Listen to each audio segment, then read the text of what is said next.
Hey everybody, it's Christine, and I'm about to leave for the evening to go to a networking event. I'm going by myself, and it's a new event. I don't know if I'll know anyone there.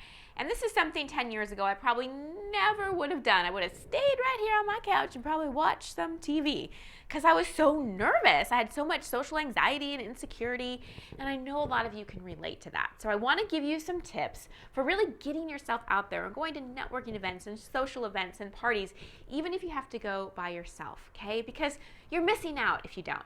So first things first, people really don't care about you as much as you think that they do. They're not thinking about you as much as you think that they are. And I don't mean this to be mean. It's just sometimes we can go into these events and we have this story in our head about people are going to look at me and they're going to think bad things and they're going to notice I'm alone.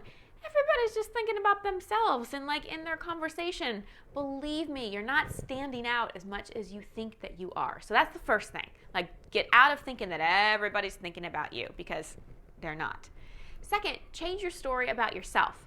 So energetically, if I walk into an event and I'm like, does anybody like me? I feel insecure. I don't know about my outfit. I'm going to be radiating, and the message I'm broadcasting is insecurity.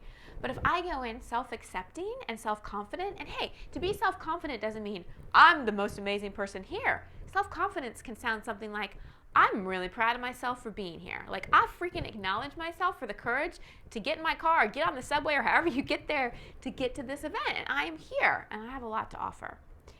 Third, become a great question asker. So when I started going to networking events by myself, I would write down some questions. Like, I kind of like scripted my questions so I knew what I could ask. And it was more than like, what do you do? Where are you from? I started asking things like, what are you most excited about in life? Or what's the last thing that you did that scares you? And I'd have my answer ready too, or a great story, or come with those things in mind so that you can go up to people and start asking them interesting questions. Because if you enroll someone with a great question, it's an instant conversation. Finally, give compliments. That's almost the easiest way in the world to start a conversation. Walk up to somebody. I mean, come on, ladies especially. Someone walks up to you, especially another woman, is like, that is a great outfit. Awesome shoes, love those. It's like instant connection, right? So these are just simple things you can do.